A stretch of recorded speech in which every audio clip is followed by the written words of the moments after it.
Student, आज इस video के माध्यम से हम बीएससी पार्ट 3 के पेपर 2 जिसका नाम है इकोलॉजी एंड इकोनॉमिक बॉटनी के एक टॉपिक रबर के क्या वानस्पतिक लक्षण हैं, क्या उसके रासायनिक गुण हैं और क्या उसका महत्व है, किस तरह से उसका प्रोसेसिंग किया जाता है, रबर किस तरह से बनाया जाता है। आज रबर के बारे में आज हम विस्तृत रूप से अध्ययन करेंगे। तो सबसे पहले तो चलिए आइए शुरुआत करते हैं। रबर हम जितने भी वनस्पति विज्ञान में कुछ टॉपिक्स को लेकर अध्ययन करते हैं या कुछ पर्टिकुलर प्लांट्स का लेकर अध्ययन करते हैं तो हमें उनके वानस्पतिक नाम के बारे में हमें ज़रूर जानकारी होना चाहिए। जैसे आज हम रबर को लेकर अध्ययन कर रहे हैं। तो रबर का वो जो बॉटनिकल नेम है, वानस्पतिक नाम है, वो है हीविया ब्राजीलेंसिस। याद रखें, हीविया ब्राजीलेंसिस। और हीविया ब्राजीलेंसिस की जो फैमिली है, कुल है, वो U4VAC है, U4VAC।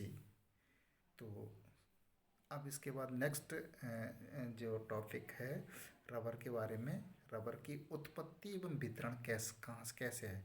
ओरिजिन एंड डिस्ट्रीब्यूशन, उत्पत्ति एवं वितरण।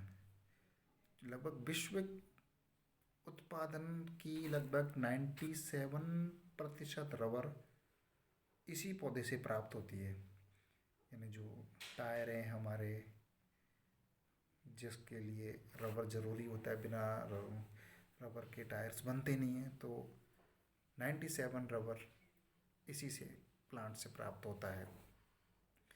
एक नाम था चार्ल्स गुडईयर, जो कि अमेरिकी रबर निर्माता ने सल्फर द्वारा विवेचित वल्कनीकृत रबर का आविष्कार किया। मलेशिया, इंडोनेशिया, थाईलैंड, श्रीलंका विश्व में रबर के प्रमुख उत्पादक देश हैं। याद रखें, चार्ल्स गुडईयर, जैसे गुडईयर के नाम पर एक टायर भी बनाए जाते हैं। तो चार्ल्स गुडईयर नाम अमेरिकी वैज्ञानिक था, जिसने कि सल्फर के वल्कनीकरण द्वारा रबर का आविष्कार किया था। Malaysia, Indonesia, Thailand, Malaysia, Indonesia, Thailand, Sri Lanka, ये देश रबर का प्रमुख रूप से उत्पादन करते हैं। और भारत में रबर का प्रोडक्शन लगभग 95% तक केरल के कोटायम व क्यूलोन क्षेत्रों में होता है। याद रखें, केरल के कोटायम और क्यूलोन क्षेत्रों में होता है। केरल के अलावा तमिलनाडु, कर्नाटक व अंडमान में भी रबर का उत्पादन किया जाता है। तो ये हो गए रबर के उत्पत्ति एवं वितरण के बारे में। अगला टॉपिक लेते हैं रबर की वानस्पतिक लक्षण, बॉटनिकल कैरेक्टर्स। हीविया ब्राजीलेंसिस एक मजबूत, तेज वृद्धि वाला स्वशाखित वृक्ष है। इसकी ऊंचाई लगभग 20 मीटर और स्तंभ के आधारीय भाग की मोटाई लगभग 2 से 3 मीटर तक होती है। इसके जो शाखन आधार भाग से 4 से 5 मीटर प्रारंभ होते हैं। यानी लगभग ज़मीन से आप 4 से 5 मीटर ऊपर इसमें ब्रांचिंग प्रारंभ होती है। जो पत्तियां हैं वो सैब्रंत होती हैं, संयुक्त व त्रिपर्णक होती हैं। पुष्प छोटे होते हैं, सुगंधित होते हैं, एक लिंगी व ऐसिमाक्षी पुष्पक्रम में व्यवस्थित होते हैं।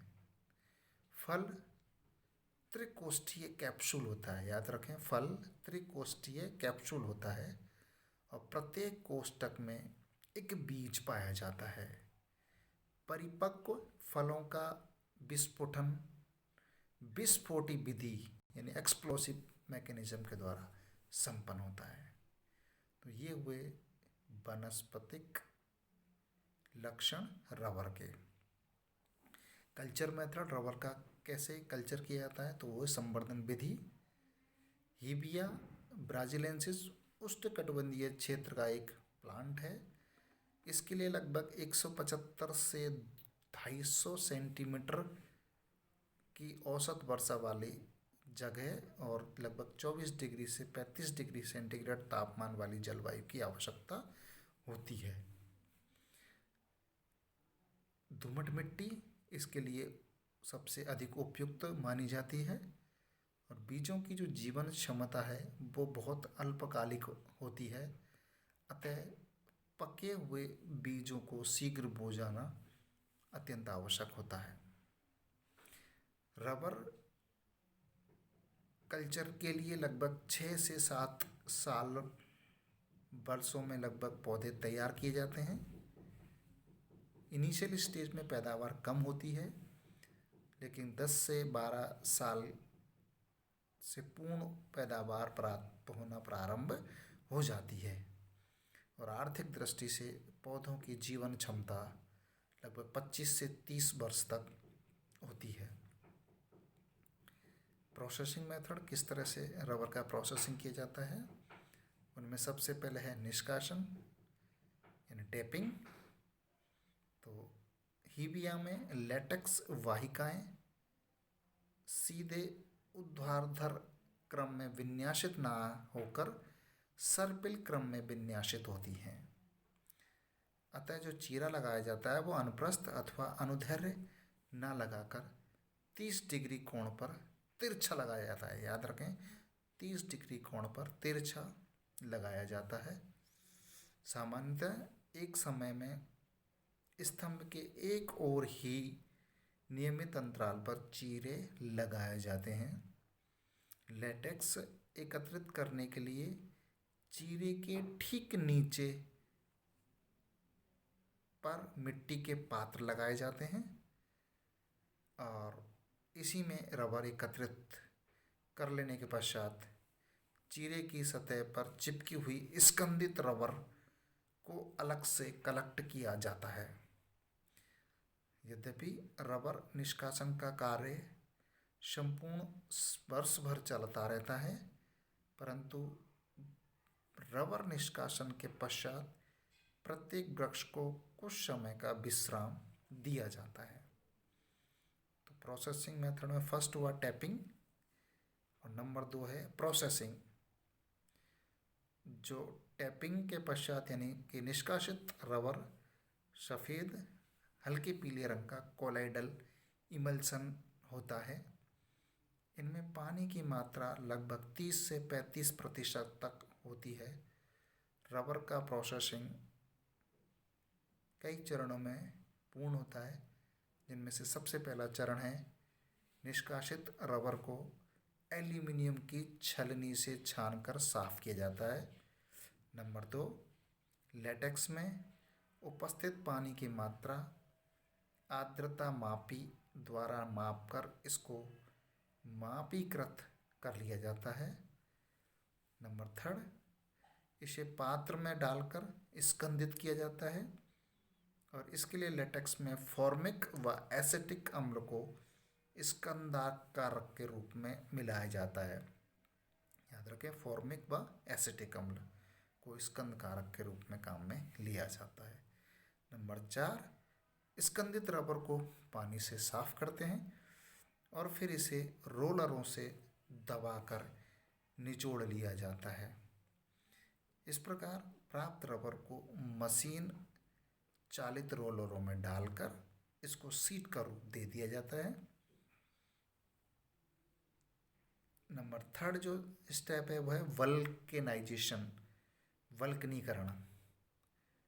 तो ये जो हमने विधि बताई, उस विधि से प्राप्त जो रबर है अधिक तापमान पर लचीला एवं कम तापमान पर भंगुर हो जाता है। इसे दूर करने के लिए रबर का वल्कनाइजेशन किया जाता है। तो वल्कनाइजेशन क्यों करते हैं? रबर को लचीला एवं भंगुर होने से बचाने के लिए। इसमें क्या करते हैं, रबर को गर्म करके उसे सल्फर की विभिन्न मात्राओं के साथ मिलाया जाता है और वल्कनीकरण रबर के लचीलेपन, तनन सामर्थ्य व आकर्षण प्रतिरोधकता को बढ़ाया जाता है। और लास्ट में रबर के उपयोग, यूजेज ऑफ रबर। रबर का मुख्य उपयोग खेल, प्लास्टिक, औषधि और वस्त्र इत्यादि में किया जाता है। रबर के उत्पादन का लगभग 70% टायर व ट्यूब के निर्माण में प्रमुख रूप से लिया जाता है। हॉस्पिटल्स में प्रयोग होने वाले अनेक इक्विपमेंट्स जैसे दस्ताने, मूत्र नलिकाएं, एनीमा इत्यादि रबर से ही तैयार किए जाते हैं। रबर से अनेक प्रकार के गद्दे व चटाइयाँ बनाई जाती हैं और रबर का उपयोग मोटर गाड़ियों, फर्नीचर की गद्दियों में किया जाता है, जिससे उसके दैनिक उपयोग की वस्तुएं तैयार की जाती हैं। तो ये ऑल अबाउट हुआ रबर के बारे में। धन्यवाद।